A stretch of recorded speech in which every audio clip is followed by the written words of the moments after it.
Buat kalian yang membutuhkan pelayanan dari kami dari iGen, teman-teman bisa mencatat nomor kontak yang ada di tayangan ini di awal atau di akhir. Kalian bisa kontak ke nomor kita dan kalian akan dilayani. Mungkin kalian adalah orang baru atau mungkin ada di kota Semarang dan kalian butuh dilayani lebih lanjut, silakan kontak ke nomor yang tersedia di tayangan ini.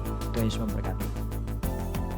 Hai Inspiration People, bagi kalian yang ingin memberikan persembahan atau perpuluhan bisa melalui rekening kita di nomor yang tertera, atau bisa scan barcode QR Code BCA, bisa juga melalui OVO atau GoPay di nomor yang tertera di atas.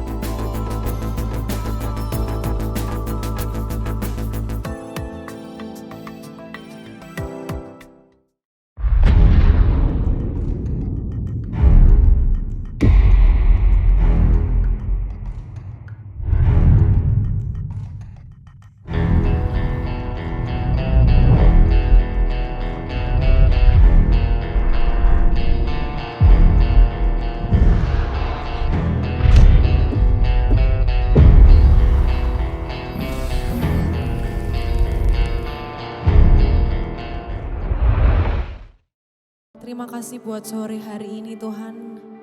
Berikan kami hati yang baru ya Bapa, untuk datang menyembah-Mu, untuk datang memuji Engkau Tuhan. Dengan segala kerinduan kami hari ini ya Bapa, biarkan kami boleh merasakan hadirat-Mu Tuhan. Bolehkan kami merasakan hadirat-Mu dalam hati kami lebih lagi ya Bapa. Karena kami percaya Tuhan, kuasa-Mu yang besar, kuasa-Mu yang melebihi apapun Tuhan, yang akan selalu ada bersama kami Tuhan.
Sungguh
kasih Tuhan.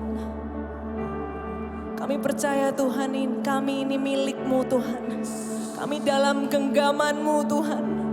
Kami percaya Tuhan, Engkau besar. Kuasa-Mu besar Tuhan, melebihi apapun. Dalam setiap musim kehidupan kami.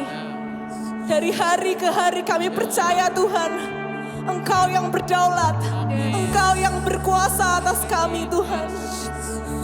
Kami percaya Tuhan. Kami mau serahkan seluruh kehidupan kami ke dalam tangan-Mu Tuhan. Yes Tuhan. Kami percaya Tuhan.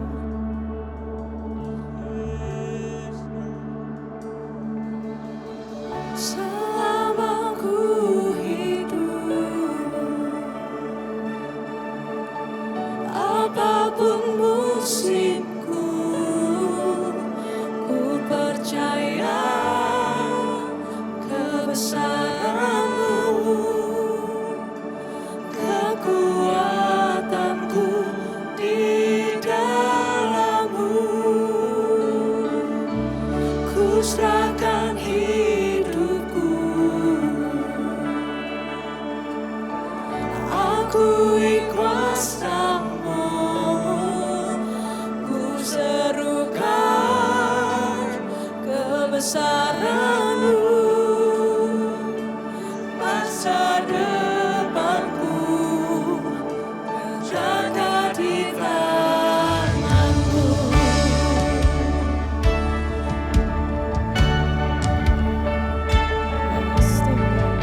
Terima kasih Tuhan.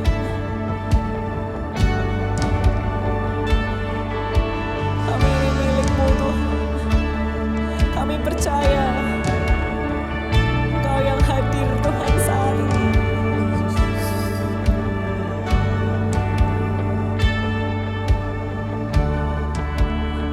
Ajarku berserah, kuasai mataku, bahwa Kau besar, menggenggam hidupku.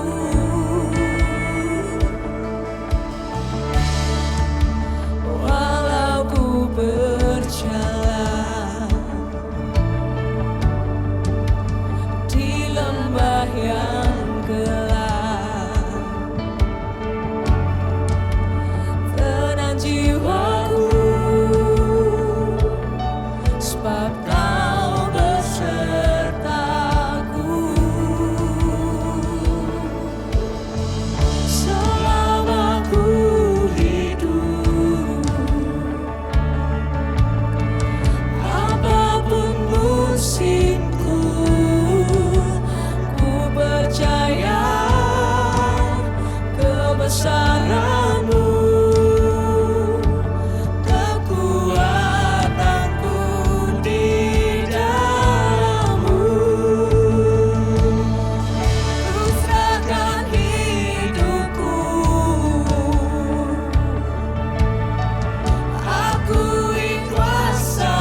kekuatanmu di dalammu.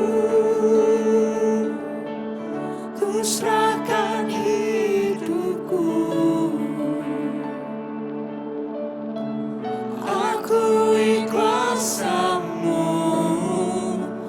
Ku serukan kebesaranmu.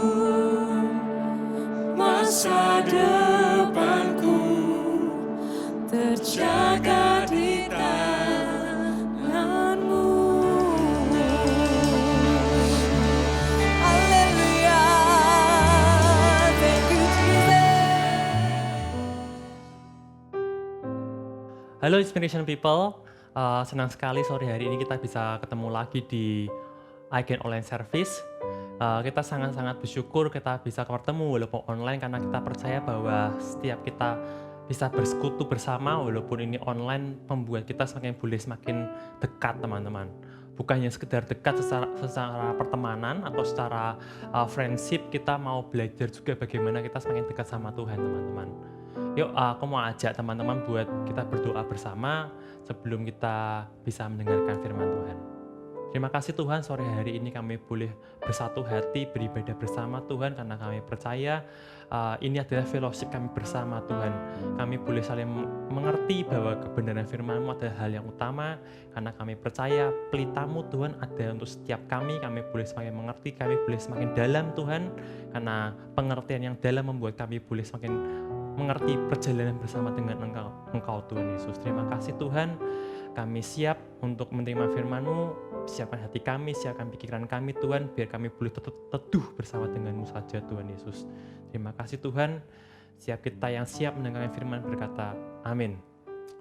Ya teman-teman, saya mau mulai sharing hari ini dengan sebuah pengalaman teman-teman. Seringkali kita Kristen sejak kecil gitu ya, kita mulai Kristen sejak kita sekolah minggu atau kids church seperti itu, kita sering mendengar. Dan saya kemarin ngobrol dengan beberapa teman dan ternyata ada 3 kisah yang sering kita dengar saat sekolah minggu, bahkan terngiang-ngiang, bahkan ingat terus sampai kita dewasa seperti sekarang. Ada 3 kisah, yang pertama adalah kisah dari Yunus dan ikan yang besar. Dan yang kedua adalah Bahtera Nuh. Dan yang ketiga yang akan kita bahas sore hari ini adalah Daud dengan Goliat. Kita percaya bahwa setiap kisah yang ada di Alkitab membuat kita semakin mengerti apa sih maunya Tuhan dalam hidup kita. Bagaimana sih kita berjalan bersama dengan Tuhan. Karena setiap kisah-kisah ini bukan hanya sekedar cerita atau sebuah dongeng atau sebuah cerita yang diturunkan dari setiap generasi ke generasi, tapi kita percaya bahwa setiap cerita ini membuat kita semakin mengerti bahwa setiap kejadian, setiap momentum Tuhan bekerja di dalam setiap momentum yang ada. Sehingga saat kita bisa mengerti sebuah cerita, bahkan kita bisa mengerti setiap cerita ini lebih dalam lagi, apa sih maunya Tuhan? Tuhan itu mau berbuat seperti apa dalam kehidupan kita? Bagaimana kita memposisikan diri kita untuk bertindak, untuk kita mengambil keputusan, itu ditentukan saat kita mengerti bahwa role-nya Tuhan itu mau seperti apa, teman-teman. Ya, Tuhan punya sebuah grand design bahwa manusia ini harus merdeka. Merdeka di sini itu adalah mereka itu utuh dan mereka itu memiliki memiliki passion untuk hidup, teman-teman. Jadi Tuhan ingin kemerdekaan manusia itu bukan suatu hal yang disia-siakan dan diberikan sebuah janji sama Tuhan bahwa kita tuh harus sebagai manusia yang merdeka. Merdeka di sini bukan tanpa aturan sama sekali atau tanpa sebuah rule dalam sebuah kehidupan atau tanpa sebuah aturan yang harus kita taati, tapi kemerdekaan ini bicara tentang bagaimana kita boleh terlepas dari berbagai macam ikatan kita. Dan Tuhan ingin bahwa potensi atau kemampuan yang Tuhan kasih di setiap kehidupan kita ini maksimal, teman-teman. Itulah saya sebut bahwa manusia itu harus merdeka dan utuh. Utuh ini bicara tentang bagaimana kita itu bisa, kehidupan kita ini bisa maksimal. Atau kata-katanya adalah useful, seperti itu. Ya, di beberapa bulan terakhir ini saya membaca sebuah buku, teman-teman. Judulnya persis seperti apa yang saya tulis di slide, adalah Goliath Must Fall. Ini menggambarkan sebuah kejadian bagaimana di buku yang saya baca ini, bagaimana kita bisa menjatuhkan Goliath. Apa sih Goliath itu, artinya seperti apa? Atau apa sih karakter Goliath itu seperti apa, teman-teman? Mari kita mulai, teman-teman. Ya, semua ayat yang saya gunakan sore hari ini ada di 1 Samuel pasal yang ke-17. Saya sarankan teman-teman ada kurang lebih 50 ayat di dalam pasal ini. Saya ajak teman-teman buat baca minimal, atau teman-teman mau post dulu video ini nggak masalah, kalian bisa baca minimal di pasal yang ke-17. Karena ini memberikan kita gambaran cukup luas bagaimana kejadian konteksnya saat si Daud ini bertemu dengan Goliath. Ada tektok perbincangan seperti apa, ini sangat jelas, teman-teman. Di pasal yang ke-17 ini, 1 Samuel pasal yang ke-17. Please teman-teman bisa baca sekali lagi lengkap satu pasal ini sebelum kita bisa lanjut, teman-teman. Ya, di sini kita mau membahas dulu Goliath itu apa sih sebenarnya. Goliath adalah secara fisik orang yang besar, tingginya kurang lebih 3,2 meter. 3,2 meter. Itu sangat tinggi. Bahkan ruangan ini nggak sampai 3 meter, teman-teman. 3,2 meter. Di sini kita pasti saat kita melihat orang yang jauh lebih tinggi dibanding kita akan merasa, oh besar ya, tinggi ya. Ya, arti dari nama Goliath dalam bahasa Ibrani adalah sebuah kemegahan, sesuatu yang megah, besar. Ini melambangkan bahwa kita saat kita melihat sesuatu yang besar, sesuatu yang megah, yang tidak seperti sehari-hari kita lihat, kita akan amazed atau kita akan terpesona seperti itu. Dari situlah kita akan mengerti bahwa kita akan pay attention dengan sesuatu hal yang besar.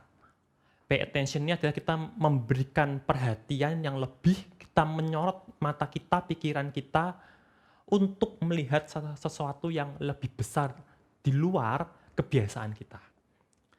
Goliath itu artinya adalah kemegahan, satu hal yang besar. Apa sih arti yang lebih dalam lagi, teman-teman? Saat kita terkagum, saat kita adalah pay attention. Pay attention-nya adalah berarti kita memberikan perhatian kita, memberikan hal-hal yang lebih pada sesuatu hal. Di buku yang saya baca, Goliath digambarkan sebagai sebuah kondisi dalam kehidupan kita, teman-teman. Goliath digambarkan sebagai sebuah situasi, kondisi yang sering kita alami sehari-hari. Yang pertama adalah ketakutan. Yang kedua adalah penolakan. Dan yang ketiga adalah kecanduan, kemarahan, dan yang terakhir kenyamanan. 5 hal ini memberikan kita gambaran bahwa seringkali kita pay attention, kita memberikan perhatian lebih pada 5 hal ini. Saat kita takut, kita seringkali memfokuskan tenaga kita, energi kita, pikiran kita kepada yang kita takuti. Dan ini membuat kita melupakan hal-hal yang lain yang seharusnya kita berikan attention. Apa sih hal-hal yang kita harus berikan attention? Contoh, kita harus memberikan waktu kita untuk kita memelihara hubungan kita dengan teman-teman kita, dengan mate kita, atau dengan teman-teman velas kita. Tapi karena kita merasa takut akan sesuatu, kita menghilangkan waktu untuk memperhatikan teman-teman kita, tapi kita memberikan waktu untuk menikmati ketakutan itu, teman-teman. Disinilah roh Goliath itu ada. Kedua adalah penolakan. Seringkali kita memberikan waktu kita, pikiran kita untuk kepahitan dengan sebuah penolakan. Kita memberikan attention yang lebih pada sebuah penolakan. Saat kita ditolak sedikit, kita kepikiran terus, kita bahkan nggak bisa tidur teman-teman. Atau kita kecanduan, banyak hal kita kecanduan. Mungkin dengan hal-hal yang duniawi, atau dengan sebuah benda, barang, atau sebuah brand mungkin. Disinilah kecanduan ini membuat kita lupa bahwa kita punya Tuhan yang besar. Kita mengidolakan sesuatu, kita memberikan attention yang lebih, bahkan melebihi Tuhan. Itulah arti Goliat dalam hidup kita. Dan berikutnya adalah kemarahan. Saat kita marah, kita lupa segala hal.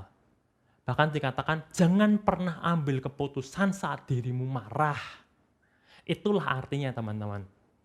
Sama, halnya saat kita marah, kita memberikan tenaga kita, mungkin suara kita untuk marah.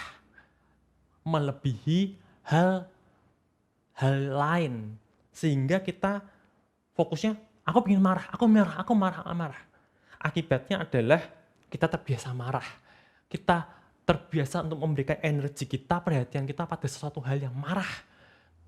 Dan meluapkan emosi kita, teman-teman.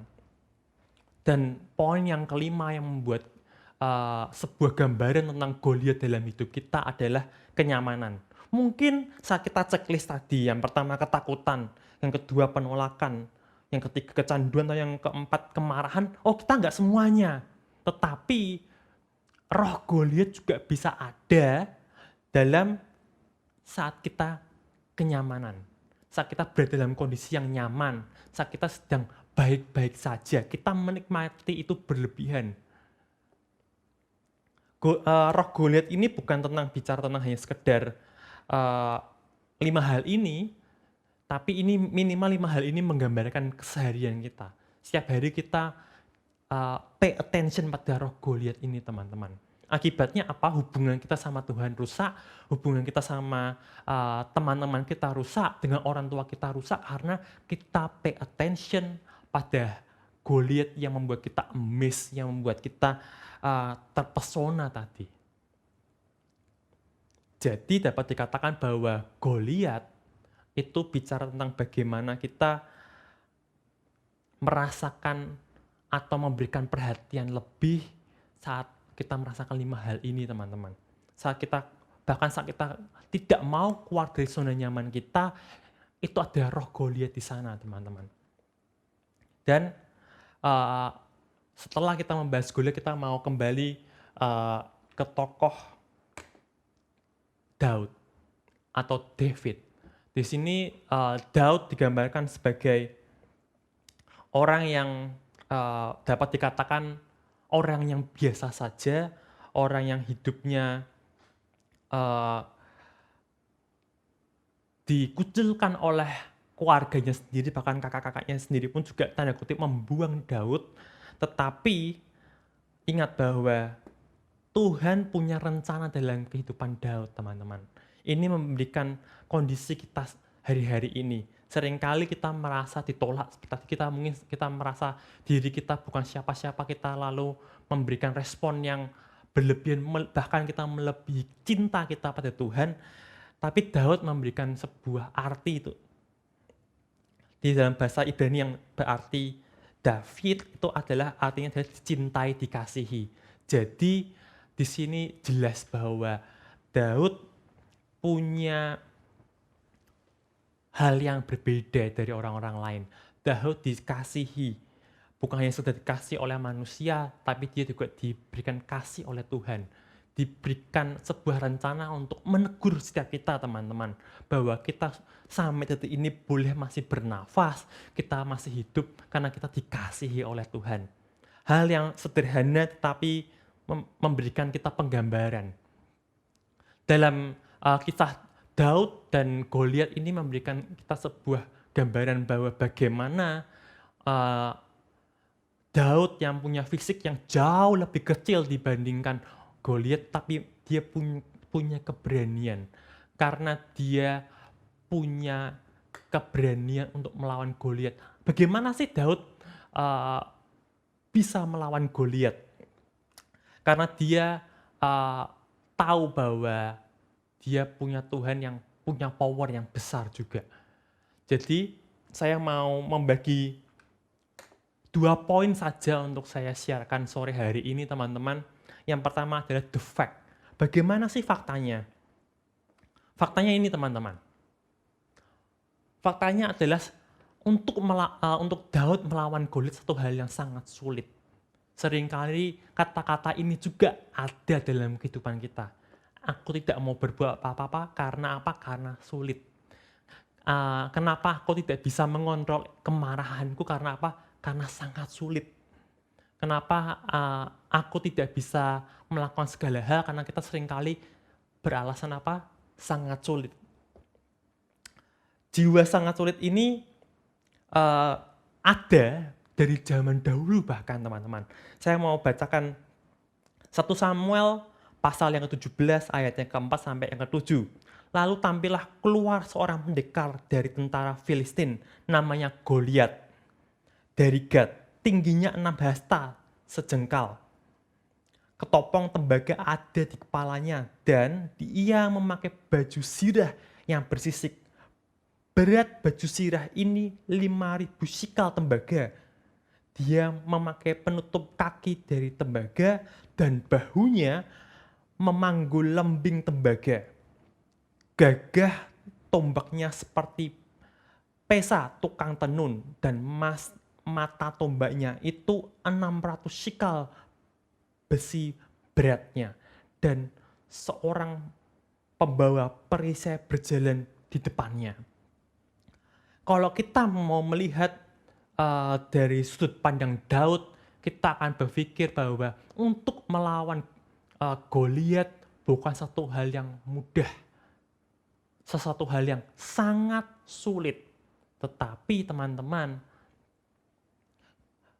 saat kita melihat ini seringkali kita merasa terbatas. Atau kita dapat dikatakan kita sebagai orang-orang yang merasa full of fear, penuh dengan ketakutan. Seringkali kata-kata terbatas ini kita gunakan teman-teman buat kita tidak melakukan apa-apa atau menjadi sebuah excuse untuk kita tidak melakukan sesuatu. Kenapa kamu tidak pelayanan? Karena aku ini, karena ini, aku sulit, sangat sulit. Kita seringkali menggunakan ini teman-teman. Akibatnya apa? Kita stuck, bahkan kita selalu pay attention dengan satu hal yang sangat sulit ini. Seringkali kita dengan mental ketakutan ini atau mental yang selalu mengatakan segala sesuatu sangat sulit, kita punya berbagai macam alasan untuk hanya sebagai penonton atau sebagai komentator saja teman-teman dalam kehidupan kita. Kita selalu sebagai penonton. Bahkan yang paling bahaya kita bukan sebagai penonton tapi kita sebagai komentator. Kita tidak melakukan apa-apa tapi kita mengkomentari hidup orang lain. Ini menegur saya sangat dalam teman-teman. Seringkali kita sibuk mengomentari kehidupan orang lain, kehidupan rohani orang lain, perjalanan hidup orang lain, tetapi kita tidak melakukan apa-apa. Hei teman-teman, aku mau bicara, memang sangat sulit. Sama persis seperti posisi Daud untuk dia mau melakukan untuk melawan Goliat, sangat sulit, pasti sangat sulit. Karena apa? Daud tahu dirinya terbatas. Lebih baik kalau Daud mau titik nyaman dan aman, dia tidak berbuat apa-apa. Dia cukup mengatakan, not me, bukan saya, nggak perlu saya kecil, banyak tentara yang jauh lebih hebat banding Daud. Dan kita persis seperti Daud saat kita di kehidupan nyata sehari-hari. Kenapa? Karena kita sering berkata seperti ini. Aku sekarang seperti ini. Kita punya alasan itu. Aku tidak bisa karena kondisiku seperti ini. Atau kita mau seringkali kita berkata, aku cuma punya ini kok. Aku nggak bisa karena aku susah. Talentaku nggak di sana kok. Capek lah kalau berbuat seperti itu. Ini alasan-alasan yang sering kita buat. Atau seringkali kita membandingkan diri kita dengan orang lain. Oh, orang itu aja. Orang itu lebih dari saya. Ya, ini alasan kita. Karena seringkali ingat bahwa roh Goliat ini tidak tiba-tiba besar dalam hidup kita. Sama halnya fisiknya Goliat. Goliat tidak lahir dalam kondisi tiba-tiba 3,2 meter. No, Goliat dari kecil, dari bayi juga. Tetapi saat dia tumbuh besar, dia jauh lebih besar dibandingin manusia yang lain. Dan sama dalam kehidupan kita, saat roh Goliat ada, kecil, masih bayi dalam hidup kita berikan kesempatan untuk roh Goliat ini keluar. Semakin besar, semakin besar, semakin besar, bahkan melebihi diri kita sendiri. Saat itu semua terjadi, kita penuh dengan ketakutan, kita penuh dengan kemarahan mungkin, kita penuh dengan rasa nyaman yang berlebihan, kita mudah marah mungkin, kita mudah takut, dan full pay attention dengan segala macam roh Goliat tadi. Dan teman-teman, itu faktanya. Secara fisik, secara roh kita seringkali merasa bahwa, oh ya, faktanya kayak gini kok. Aku nggak bisa ngelawan Goliat. Dia sudah terlalu besar. Dia jauh lebih kuat dibandingin diriku sendiri. Tetapi ingat, ada poin yang kedua yang ada di 1 Samuel pasal yang ke-17. Ini teman-teman, saat kita selalu menitik beratkan pada the fact atau sebuah kejadian sekarang ini, faktanya seperti ini, kita nggak bisa kemana-mana teman-teman. Kita tidak bisa berjalan kemana-mana. Tetapi Daud punya hal yang berbeda. Daud punya iman, the faith. Kita percaya bahwa the faith more than big from the fact. Iman jauh lebih besar dibandingkan sebuah kenyataan hidup. Kenapa? Karena ini adalah sebuah bukti teman-teman. Dari 1 Samuel pasal yang ke-17 ayat 32-37 dikatakan seperti ini. Berkatalah Daud kepada Saul, janganlah seorang menjadi tawar hati karena dia, hambamu ini akan pergi melawan orang Filistin itu. Tetapi Saul berkata kepada Daud, tidak mungkin engkau dapat menghadapi orang Filistin itu untuk melawan dia, sebab engkau masih muda. Sedang ia sejak dari masa mudanya telah menjadi prajurit. Tetapi Daud berkata kepada Saul, hambamu ini biasa mengembalakan kambing domba ayahnya. Apabila datang singa atau beruang yang menerkam seekor domba dari kawanannya, maka aku mengejarnya, menghajarnya, melepaskan domba itu dari mulutnya. Kemudian apabila dia berdiri menyerang aku, maka aku menangkap janggutnya lalu menghajarnya dan membunuhnya. Baik singa maupun beruang telah dihajar oleh hambamu ini. Dan orang Filistin yang tidak bersunat itu, ia akan sama seperti salah satu binatang itu. Karena ia telah mencemoh barisan dari Allah yang hidup. Pula kata Daud, Tuhan yang telah melepaskan aku dari cakar singa dan dari cakar beruang, dia juga akan melepaskan aku dari tangan orang Filistin itu. Kata Saul kepada Daud, pergilah, Tuhan menyertai engkau.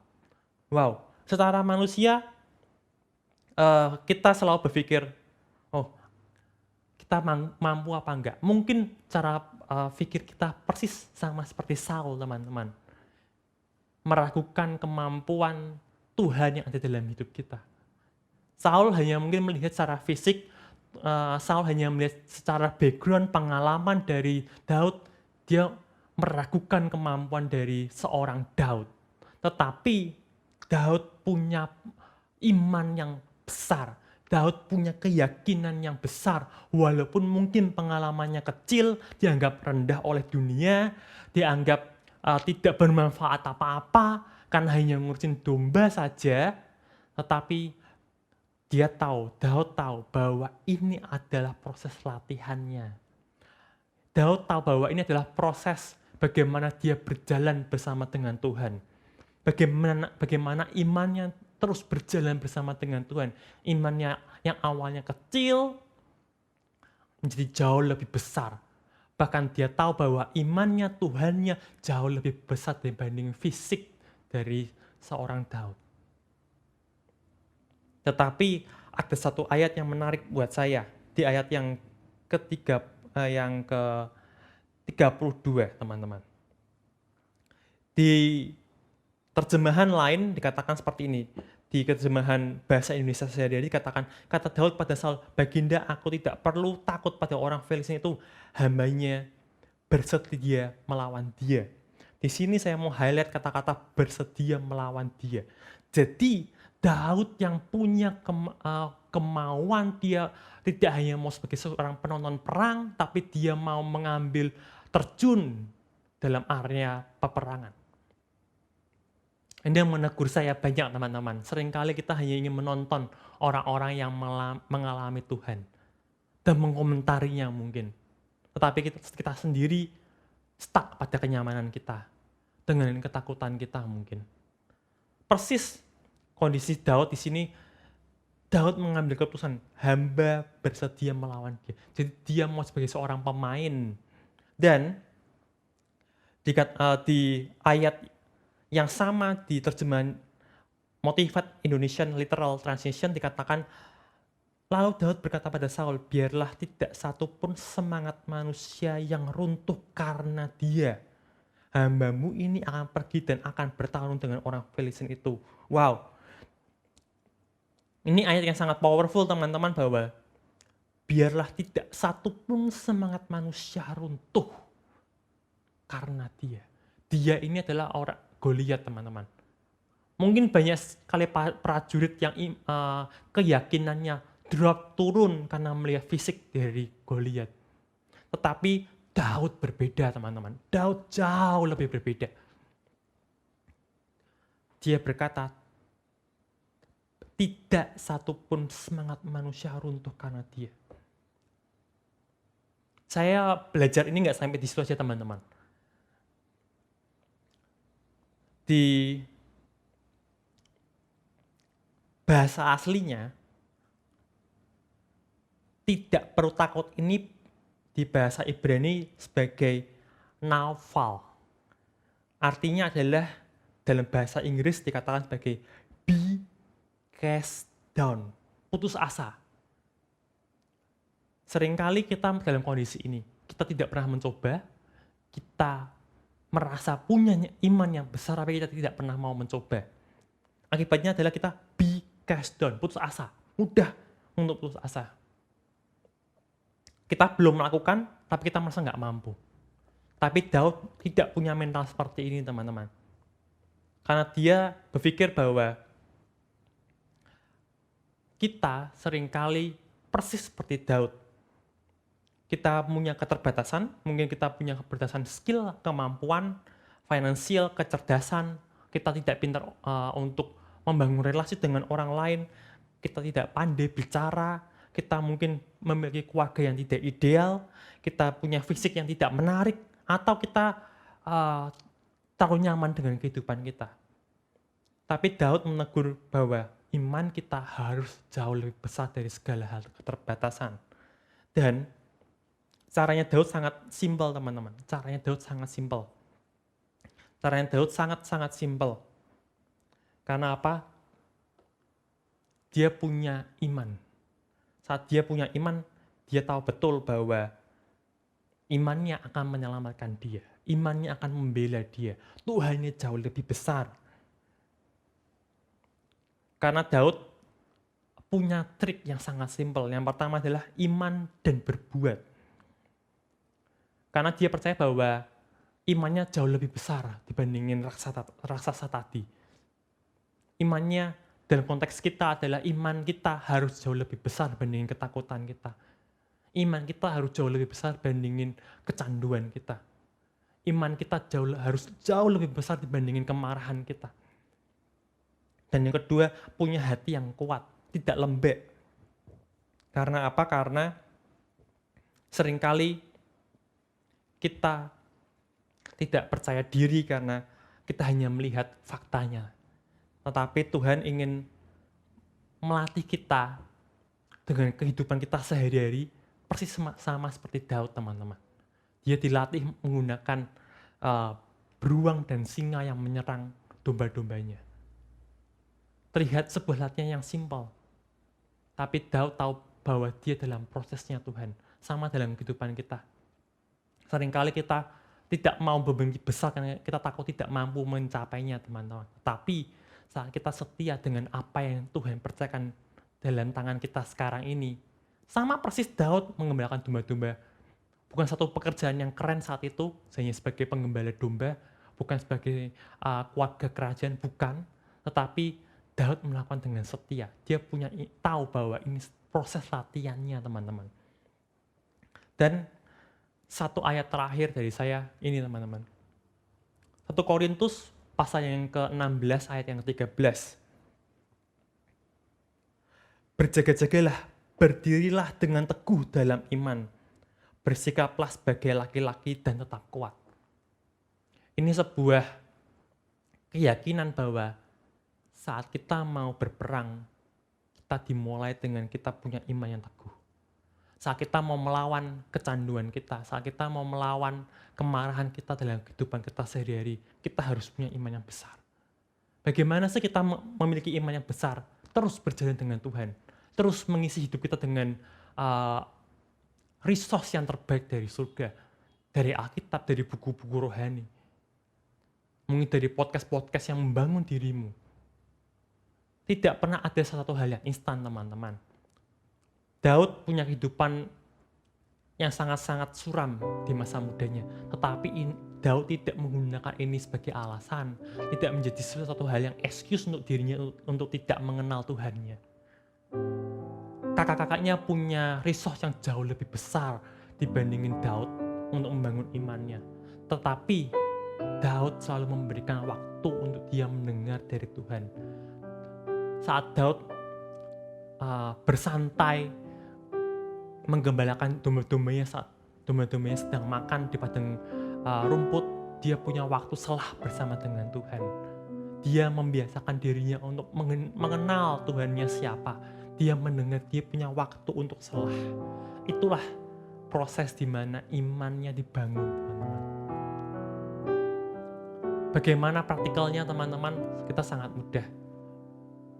Isi terus hidupmu dengan iman, dengan hal-hal yang membangun hidupmu, dan teruslah berjaga-jaga persis seperti ayat ini, dan milikilah iman yang teguh, bersikaplah sebagai laki-laki. Saya percaya bahwa laki-laki yang kuat bukan karena kekuatan finansialnya, laki-laki yang kuat bukan karena kekuatan resource dalam hidupnya, tapi karena punya iman yang kuat. Persis seperti Daud, teman-teman. Iman Daud pun tidak berhenti saat dia melawan Goliat, teman-teman. Tetapi kalau kita baca perjalanan hidup Daud pun pernah jatuh dan dia bangkit lagi. Dia bangkit lagi. Inilah mentalitas iman seperti seorang laki-laki yang disebut di sini. Dan segala sesuatu yang Daud lalui dan yang kita lalui tidak akan pernah mudah, sangat sulit. Karena faktanya dikatakan dunia tidak akan menjadi jauh lebih mudah, tapi menjadi satu hal yang sulit. Tetapi ini, teman-teman, Daud menolak tawar hati dan membuktikan apabila Daud melakukan bagiannya, kuasa Tuhan turun tangan dan Goliat dalam hidupnya ditumbangkan. Saya percaya yang menumbangkan Goliat bukan Daud semata, tapi ada campur tangan dari Tuhan. Disitulah Tuhan campur tangan, tapi Tuhan tidak akan pernah campur tangan jika kamu tidak pernah berusaha. Karena Tuhan tahu bahwa Tuhan adalah Tuhan yang Maha Kasih, ingin melatih kita jauh lebih dewasa. Sekali lagi saya katakan bahwa kekristenan adalah satu hal yang progresif.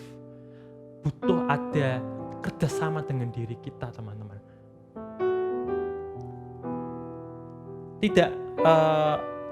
Tidak pernah ada kata yang mudah dalam kehidupan kita, tapi saya percaya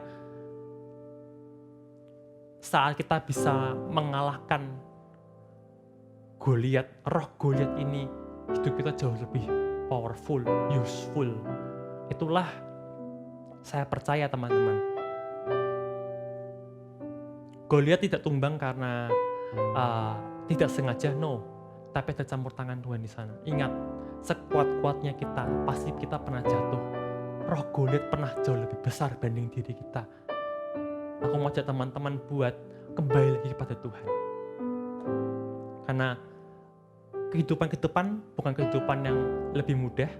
Kemarin beberapa ahli mengatakan kita tidak akan pernah kembali ke normal yang dulu. Normal yang zaman itu tidak akan pernah kembali.